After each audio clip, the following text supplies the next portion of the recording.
The law is a complex subject, and if you get injured, you will want the very best on your side. But how can you ensure you select the best lawyer for your case?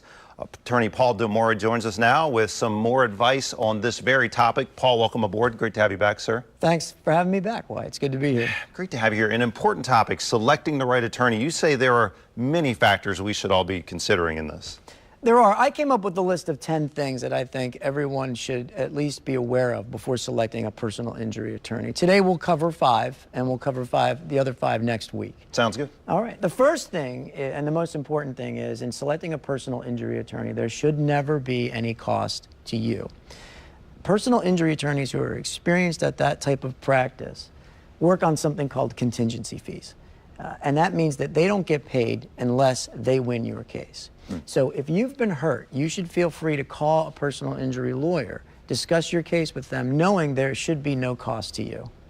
Makes a lot of sense. You know, it's what we see if basically that attorney's taking that case initially at no cost. Correct. And the attorney should fund the case for you as it goes, with the understanding that if the attorney's not successful in resolving your case to your benefit, it should still not cost you anything. Wow. Okay. How about the second point? Second point is experience matters. And this is common sense. You would never ask someone who'd never done a task before to try to be an expert at that task. So you want a lawyer who's done not only personal injury work, but the exact type of case that you have. If you've been in a truck accident, you want a lawyer who's done truck accident work.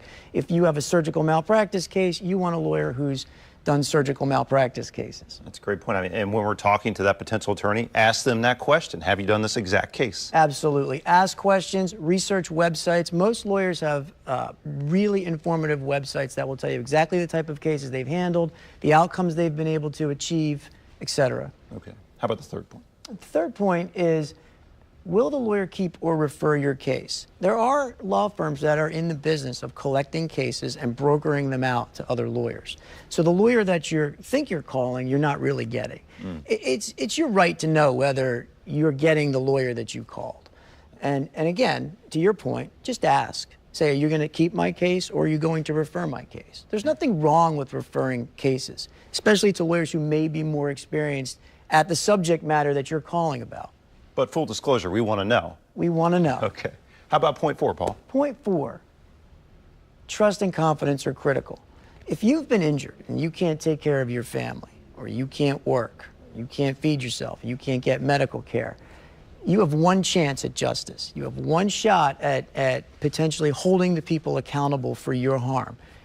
If you're not working with someone who can understand you, and you can trust and have full confidence to convey your story to someone in a manner that convinces the other party that you should be taken care of and they should do right by you, you're not working with the right person.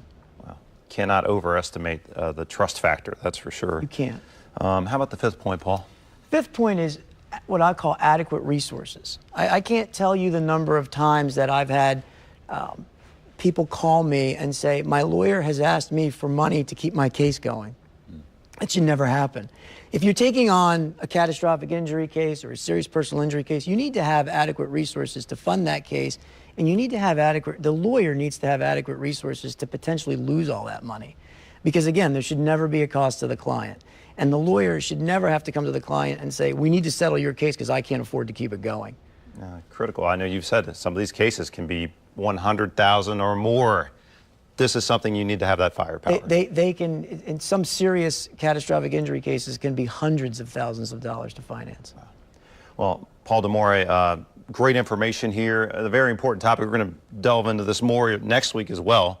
But we appreciate you coming back, giving us at least 5 critical key points that we need to think about. We'll talk about the next 5 next week. We will do that. Paul, thank you so much for being here, sir. And we will be back with more Midday Maryland right after this. Stay here.